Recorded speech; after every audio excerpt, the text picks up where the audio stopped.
Is that this House do now adjourn. Christine Jardine. Thank you very much, Madam Deputy Speaker.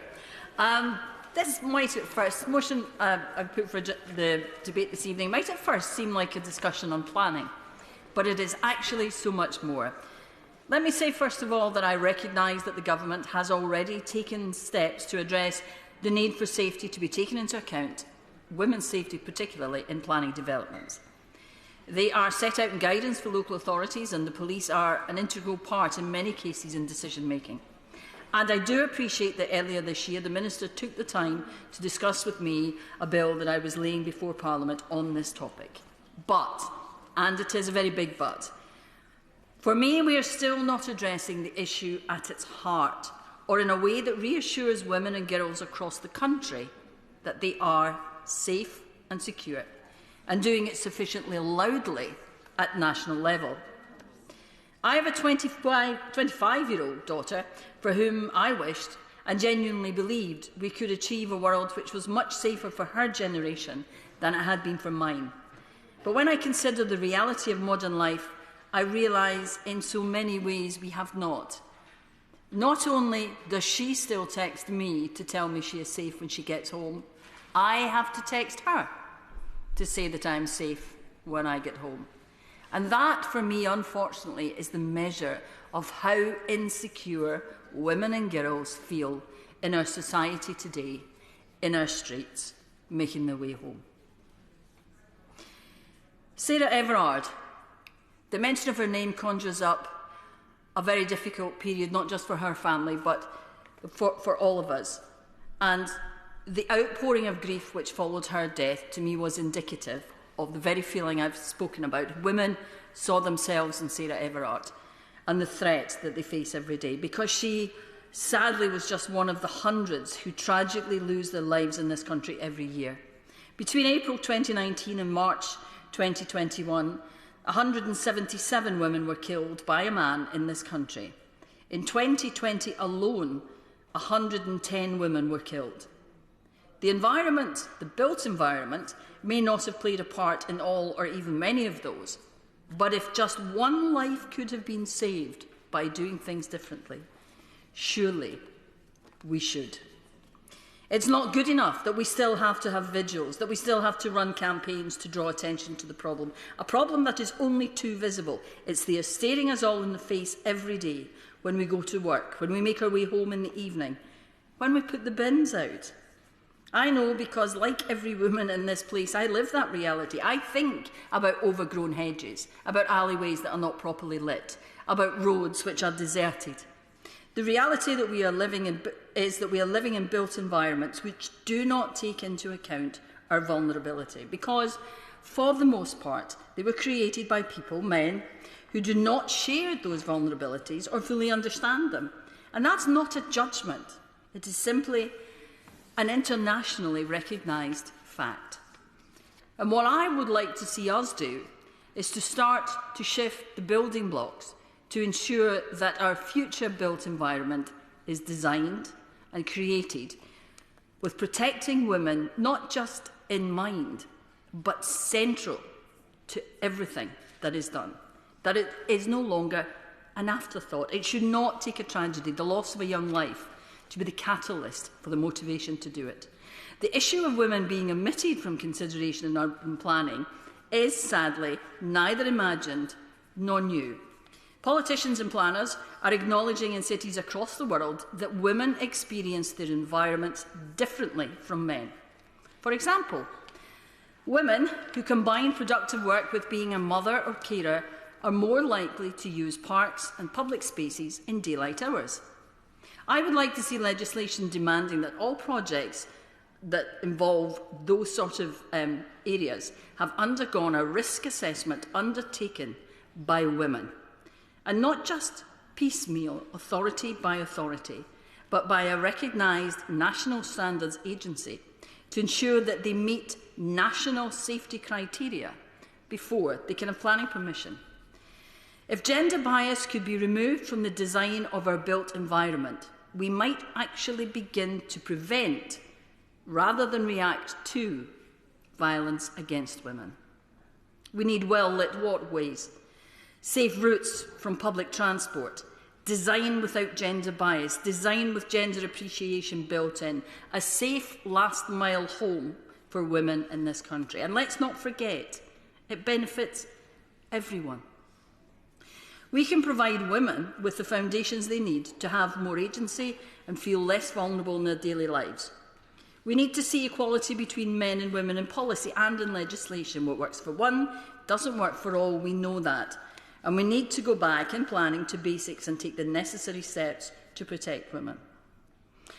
I appreciate that when the Minister gets to his feet, he will point out the things that are already being done to improve the situation, and I acknowledge that.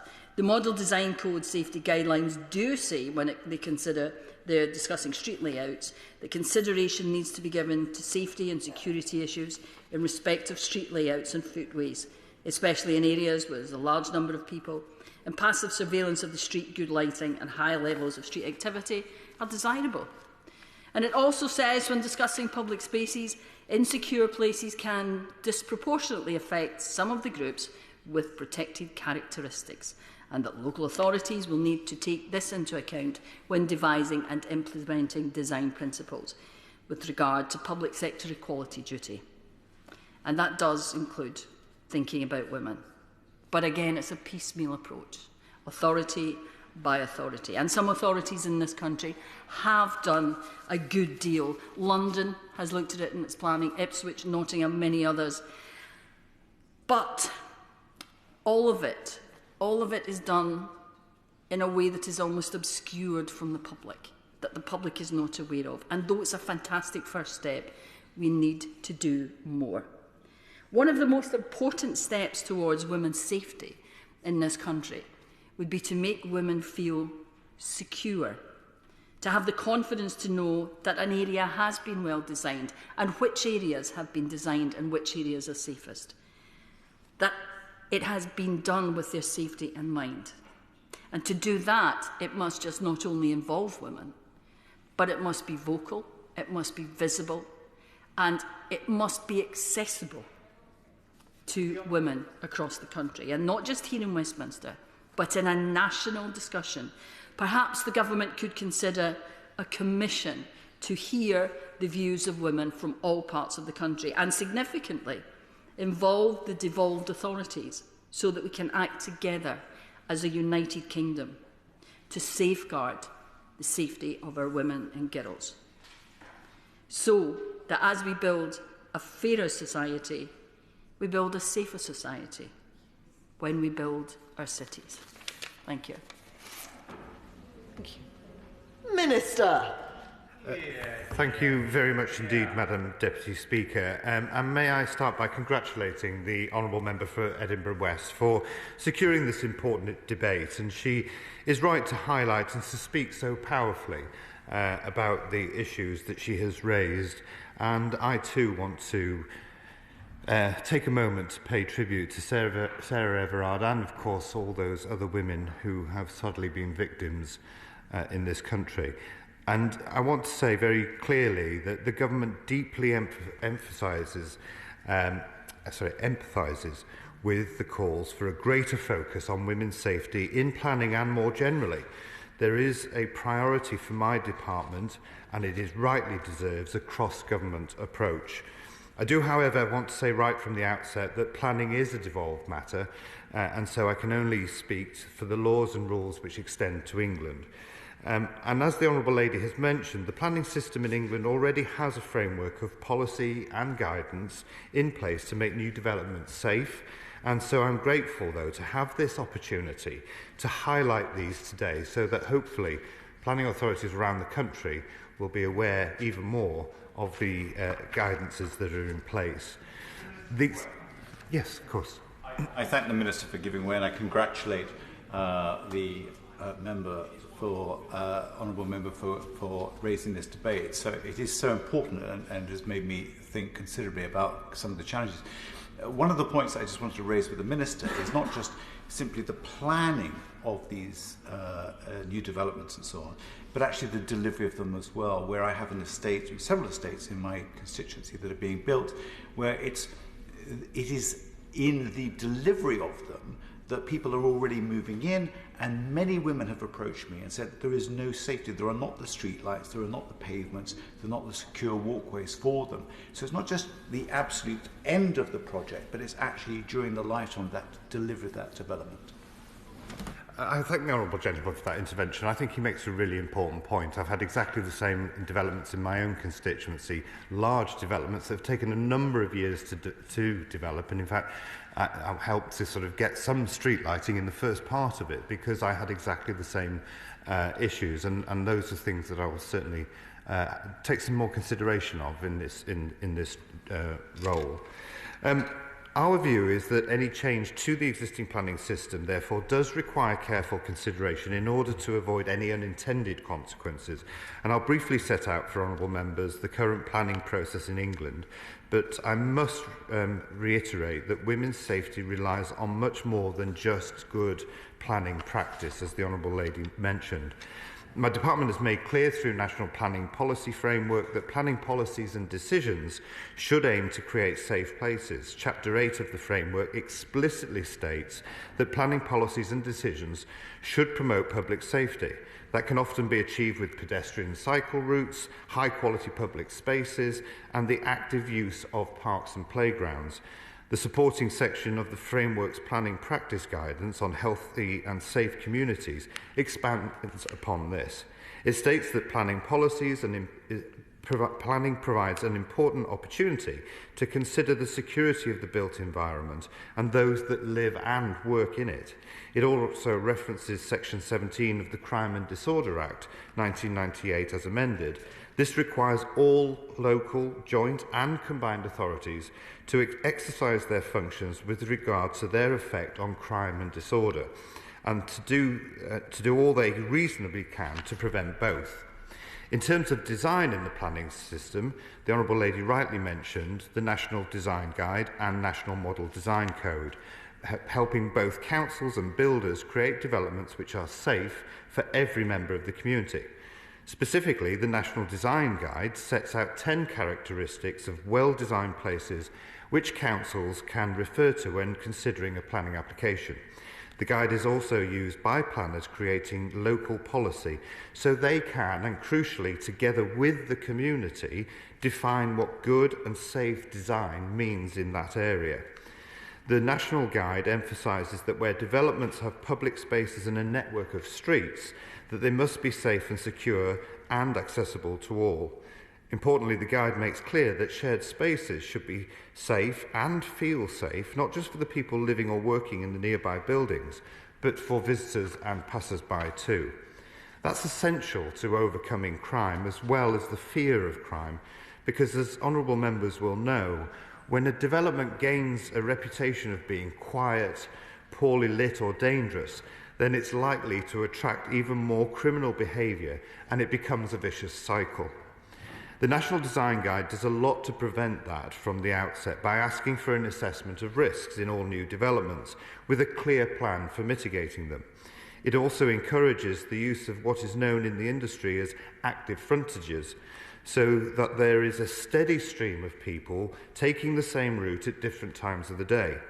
Finally, the guide makes clear that natural surveillance should be factored into the planning equation through windows and balconies so that people can feel safe in the knowledge that local streets and public spaces can be seen by people nearby from above and at street level too. So that's what the Design Guide seeks to achieve. But there's also the National Model Design Code, which sets a baseline standard of quality and practice which councils are expected to meet when developing their own local design codes and determining planning applications. This includes how the design of new development should enhance the health and well-being of local communities and create safe, inclusive and active environments. The National Model Design Code states that development should include natural surveillance of the street, good lighting and high levels of footfall to deter criminal behaviour and ensure people feel safe walking the street. Importantly, the code reminds planners that insecure places can disproportionately affect groups with protected characteristics, including gender. The government's policy and guidance on safety in new developments that I've described must be taken into account by councils when preparing their development plans, and they are very much a material consideration in planning decisions. The planning system is centred on effective community engagement, so when preparing a design code that sets the design standards for the local area or determining a planning application, there is the opportunity for everyone, including women and all of those with an interest in personal safety, to help shape new buildings, streets and public spaces. So in that sense, there is already a strong requirement that the planning system should do all it can to help ensure the safety of women and indeed all members of the community. Now, yes, of course. Thank him. He's been very generous, and I hear what he says, and perhaps it might be a case that perhaps he could meet with me to discuss this. But I have this very real situation where I have very, very upset, angry, and distraught women, particularly on this new estate, where there is no lighting on certain streets of that estate, and nor on those pathways that are not even existing yet fully off that estate either, but there seems to be no provision built in to those pathways. I would be more than happy to meet the Honourable Gentleman. As he knows, we are considering at the moment a whole raft of issues around planning, so maybe this is something we can have a discussion about. I'd be more than happy to meet with him to discuss the principle that he has raised. Further, the Department for Transport is also giving councils further guidance on street design. We are working closely with DFT on a revised manual for streets for all councils in England to use when designing new roads and pedestrianised routes. It helps councils to make sure that paths and public spaces are overlooked by residential buildings, have that good lighting, and don't suffer from blind corners or other design flaws which can be exploited by criminals. Last year, DFT launched a call for evidence on personal safety measures in streets and public spaces. This was to find out more about how people, and particularly women, feel unsafe when using the street and experience harassment, intimidation or unwanted sexual behaviour in public spaces. The aim was to gather information to understand the problem, identify possible solutions and include what works and, more importantly, probably what doesn't work within that space. And so a new version of the guidance is set to be published later this year.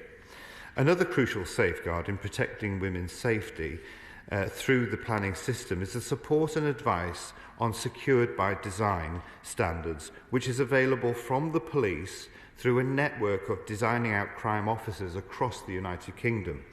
These officers really play a key role because they can liaise directly with the architects and the designers and local planning authorities on a particular planning application. They can also provide specialist advice on the security of new buildings as well as the refurbishment of old ones, so they are as safe as they can be. Ensuring that consultation with Secured by Design and other experts in the field is taking place right from the start of the design stage is the best way to ensure that a proposed development protects women, girls and anyone else who may feel vulnerable. And that's where our focus really must be. That said, the government wholeheartedly agrees that we need to do more to protect vulnerable women. Which is why, as honourable members will know, in July last year, we published our cross-government Tackling Violence Against Women and Girls strategy. It sets out our ambition to ensure that women and girls are safe everywhere, at home, online and on the streets. The strategy presents a number of measures designed to improve women's safety. This includes the online tool Street Safe that encourages women and girls to anonymously report areas where they have felt unsafe, whether that's because of poor lighting, a lack of CCTV coverage, or because of those people who are around them. Since 2020, we've also provided £70 million to police and crime commissioners and councillors in England and Wales through our flagship Safer Streets Fund. This initiative is specifically focused on preventing neighbourhood crime, crime in public places, and violence against women and girls. It has funded life-saving projects comprising not only traditional crime prevention techniques such as better CCTV and street lighting, but also creative interventions like bystander training and educational initiatives to change attitudes and raise awareness.